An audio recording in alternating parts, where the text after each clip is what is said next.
Welcome to Telugu scribe. నేను మీ journalist Kavya. So Hyderabad అంటే tourism hub మనందరికీ తెలిసిందే. సో ఒకప్పుడు టూరిజం అనగానే హైదరాబాద్లో బిర్లా మందిర్ చూసేటోళ్ళు, ఆ తర్వాత ట్యాంక్ బండ్కి వచ్చేటోళ్ళు. ట్యాంక్ బండ్ దగ్గర ఇక్కడ బోటింగ్ చాలా ఎంజాయ్ చేసి వెళ్ళిపోడు. కానీ ఇప్పుడు ఆ సిచ్యువేషన్స్ మారినాయి. సో ట్యాంక్ బండ్కి వచ్చిన వాళ్ళు సెక్రటరియట్ దగ్గర ఒక సెల్ఫీ ఫోటో దిగంది ఇక్కడ నుంచి వెళ్ళిపోలేని పరిస్థితి ఉండేదన్నమాట.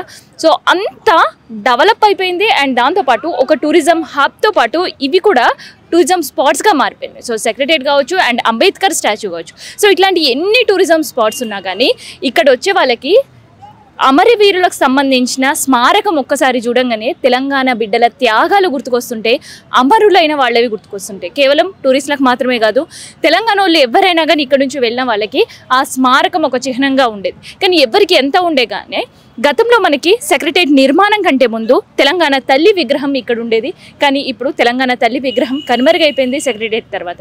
సో ఇప్పుడు ప్రజెంట్ ఏదైతే స్పేస్ ఉందో, గత ప్రభుత్వం ఇక్కడ తెలంగాణ తల్లి స్టాచ్యూ ఏర్పాటు చేయాలని అనుకున్నారు. ఆ తర్వాత ఎలక్షన్స్ హడావిడి ఇవన్నీ కూడా. సో ఈ స్పేస్ అంతా కూడా ప్లానింగ్తో అందుకే వదిలిపెట్టారని కూడా చాలా వార్తలే వినిపిస్తున్నాయి. సో ఇక్కడ ఇవాళ మనం చూస్తుంటే తెలంగాణ తల్లి విగ్రహం కనుమరుగైపోయింది. ఈవెన్ ట్యాంక్ బండ్ దగ్గర కూడా తెలంగాణ తల్లి విగ్రహం ఏర్పాటు చేయాలనే ఆలోచన కూడా ఇప్పుడు వచ్చిన సర్కారుకి యాదికుందా లేదా అనే ఒక ప్రశ్న ఇవాళ నాకు ఇక్కడ నిలబడితే అర్థమవుతుంది. సో ఎందుకు ఇవన్నీ ఇప్పుడే వస్తున్నాయి అనంటే, చాలామంది చాలా రోజుల నుంచి ఎదురు చూస్తున్నారు. అటు అమరవీరులకు సంబంధించిన కుటుంబాలే కావచ్చు, కవిలే కావచ్చు, రచయితలే కావచ్చు, తెలంగాణ ప్రజానికమే కావచ్చు, తెలంగాణ ఉద్యమంలో ఉద్యమకారులే కావచ్చు, ఇట్లా చాలామంది చాలా రోజుల నుంచి కొత్త సర్కారు వచ్చిన తర్వాత తెలంగాణ తల్లి విగ్రహం ఏర్పాటు జరుగుతుంది ఇదే ట్యాంక్ బండ్ పైన అని. కానీ అవన్నీ కూడా శూన్యంగా కనిపిస్తున్నాయి ఈరోజు. ఎందుకంటే ఒక్కసారి ఈ విగ్రహం మనకి ర్యాప్ చేసేదే కనిపిస్తుంది, కంప్లీట్గా కవర్ చేసి. కానీ ఇక్కడ రాజీవ్ గాంధీ స్టాచ్యూ ఏర్పాటు చేయబోతున్నారు.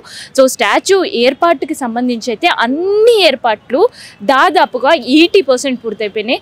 అండ్ ఇంకొక వార్తలు కూడా వినిపిస్తున్నాయి, ఇక్కడుండే రాజీవ్ గాంధీ విగ్రహాన్ని ఇనాగరల్ చేయడానికి రాహుల్ గాంధీ రాబోతున్నారట. సో ఈ సమయంలో తెలంగాణ ప్రజలు, కవులు, కళాకారులు అందరూ ఏకమై మరి కేంద్రానికి లేఖ రాసినారు. రాజీవ్ గాంధీ విగ్రహం మాకు ఏర్పాటు చేయడంలో ఎట్టి పరిస్థితుల్లో ఎటువంటి ఇబ్బందులు లేవు, కాకపోతే తెలంగాణ తల్లి విగ్రహం పక్కన పెట్టి ఈరోజు రాజీవ్ గాంధీ విగ్రహాన్ని ఇక్కడ ఏర్పాటు చేయడం అనే ఎన్నో ప్రశ్నలు అయితే వినిపిస్తున్నాయి. ఎందుకంటే రాజీవ్ గాంధీ విగ్రహం గురించి ఎవరికి ఎటువంటి అభ్యంతరం లేదు. ఆయన పేరు మీద ఇప్పటికే ఎయిర్పోర్ట్ కూడా ఉన్నప్పటికీ దాన్ని ఎవరూ ప్రశ్నించలేరు. తెలంగాణ రాష్ట్రం ఏర్పడిన తర్వాత కూడా ఆ పేరు మార్చాలనే ఆలోచన కూడా అసలుకి ఎవరికీ లేదు. కానీ ఈరోజు తెలంగాణ తల్లి విగ్రహం ఇక్కడ కనుమరుగయ్యే పరిస్థితి కనిపిస్తుంది. తెలంగాణ తల్లి ఊసే లేకుండా ఉండడానికి సర్కారు పైన అసలుకి ఎందుకు తెలంగాణ తల్లిని చిన్న చూపు చూస్తుంది సర్కారు అనే ఎన్నో ప్రశ్నలు అయితే ఉత్పన్నమయ్యే పరిస్థితి కనిపిస్తుంది. ఎందుకంటే కొత్త రాష్ట్రం ఏర్పాటు అయిన తర్వాత, సర్కారు ఏర్పాటు అయిన తర్వాత ఒకవైపు మనం చూస్తుంటే అంగరంగ వైభవంగా ఘనంగా, ఇంకా చెప్పాలంటే ప్రపంచంలోనే మొదటి స్థానంలో ఉండే అంబేద్కర్ స్టాచ్యూ తాళం పడ్డ పరిస్థితి. ఎంతమంది టూరిస్టులు వచ్చినా కానీ తాళం తెరవని పరిస్థితి.